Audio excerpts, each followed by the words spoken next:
नमस्कार. आज मी तुम्हाला सांगणार आहे की आपले देवघरातील देव स्वच्छ कसे ठेवायचे. प्रत्येक स्त्रीला असं वाटते की आपल्या घरातील देवघर खूप स्वच्छ सुंदर असं दिसावं आणि आपलं देवघर स्वच्छ सुंदर असलं तर त्याचा काही प्रमाणात आपल्या मनावर सुद्धा परिणाम होतो आणि आपलं मनसुद्धा प्रसन्न राहते. देव स्वच्छ ठेवून देवाचे स्वरूपच नाही तर देवांविषयीचा आदर, आपल्या भावना, सद्भावना जागृत करणं आणि बिना केमिकलचं प्रोडक्ट वापरून आपले देव घरच्या घरी स्वच्छ कसे करायचे हे मी तुम्हाला सांगणार आहे. आणि केमिकल प्रोडक्ट वापरून देवांच्या काही मूर्त्या डॅमेज होतात आणि डॅमेज झालेल्या मूर्त्या आपण देवघरात त्यांची पूजा नाही करू शकत. आणि बोरच्या पाण्याने किंवा क्षारयुक्त पाण्याने आणि कुंकू आपण वापरतो त्यामुळे सुद्धा आपल्या मूर्त्या बऱ्याचशा काळवंटात. आणि ह्या काळवंटलेल्या मूर्त्या स्वच्छ करण्यासाठी आपण पितांबरीचा, बह्या पावडरचा वगैरे वापर करतो, केमिकलचा. आजकाल तर जे लिक्विड पण निघालेले आहे त्याचा वापर न करता घरी आपण छान असं मस्त पंचामृत बनवून आपण देव स्वच्छ करणार आहोत आणि शास्त्रशुद्ध पद्धतीने आपण देव स्वच्छ करणार आहोत. अशाच पद्धतीने देव नेहमी आपण स्वच्छ करायला पाहिजे. इथे आपण एक पंचामृत बनवणार आहोत. त्यासाठी मी दही घेतलेलं आहे. इथे फक्त आपल्याला पंचामृतामध्ये तूप नाही घ्यायचं, बाकी दही घ्यायचं आहे. दही जेवढं आंबट असेल तेवढं चांगलं. थोडी 1 चमचा साखर घ्यायची आहे आणि 1 चमचा आपल्याला शहद घ्यायचं आहे आणि हे व्यवस्थित मिक्स करून घ्यायचं आहे. व्यवस्थित मिक्स झाल्यानंतर आपल्याला निंबूच्या साह्याने देव साफ करून घ्यायचे आहे. देवांच्या मूर्त्यांना आपल्याला ब्रशचा वापर अजिबात करायचा नाही आहे. आपल्याला ब्रशच्या जागेवर निंबू घ्यायचे आहे.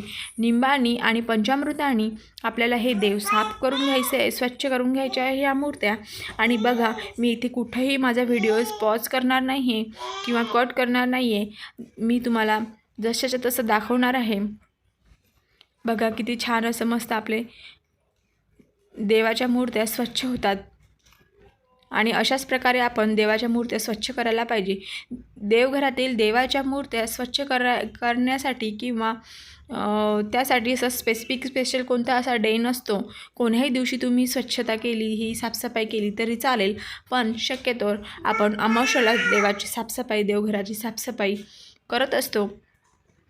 पण तुम्हाला फावल्या त्या वेळेत, ज्या दिवशी तुम्हाला वेळ असेल त्या दिवशी तुम्ही साफसफाई करू शकता. आणि देवाच्या मूर्त्या साफ करण्यासाठी जो आपण केमिकलचा वापर करतो, पितांबरीचा किंवा आपण दुसरे लिक्विड निघालेले आहे त्यांचा वापर करतो, हे अगदी चुकीचं आहे. 100% चुकीचं आहे. कारण आपण देवावर अभिषेक करत असतो. अभिषेक करून आपण देवाची प्राणप्रतिष्ठा केलेली असते आणि त्यावर हे केमिकलने देव साफ करून घेणं हे अगदी चुकीचे आहे. आणि केमिकलनी आपल्या मूर्त्यांची झीज पण होते आणि आपल्या मूर्त्या लवकर खराब होतात. मूर्त्यांची शाईन जाते, शाईन कमी होते आणि आपल्या मूर्त्या नेहमी अशा चमकदार दिसत नाही. बघा, इथे मी सगळं पंचामृत देवाला लावून घेतलं, घासून घेतलं निंबाच्या साह्याने आणि मस्त असं आता स्वच्छ पाण्याने देव साफ करून घेणार आहे. आणि बघा, इथे मी ही प्लेट पण माझी स्वच्छ झालेली आहे. हे मी आणखी एका स्वच्छ पाण्याने देव साफ करून घेणार आहे. तुम्ही घंटी वगैरे तुमचं दुसरं देवाचं सामानसुद्धा या पंचामृताने साफ करू शकता. आणि बघा, हे देव मी साफ करून घेणार आहे व्यवस्थित आणि एका नॅपकिनला पुसून घेतलेले आहे.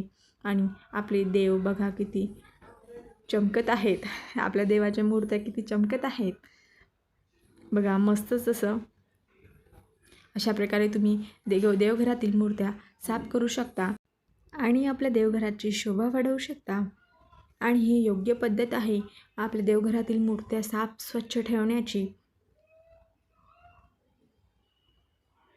बघा, मस्तच. बघा किती छान माझी तुळजाभवानीची मूर्ती साफ झालेली आहे. बघा, तुम्ही आधीचे देव माझे बघू शकता आणि आत्ताचे देव बघू शकता. आमच्या इथे बोरचं पाणी असल्यामुळे, क्षारयुक्त पाणी असल्यामुळे लवकर मूर्त्या काढवणतात. सो मी अशा पद्धतीने माझे देव साफ करत असते. बघा किती स्वच्छ असे देव झालेले आहे. बघा, तुम्ही आधीच्या मूर्त्या बघू शकता माझ्या आणि आत्ताच्या मूर्त्या बघू शकता. बघा, मी तुम्हाला बिफोर आफ्टरचे दोन्ही फोटो दाखवत आहे.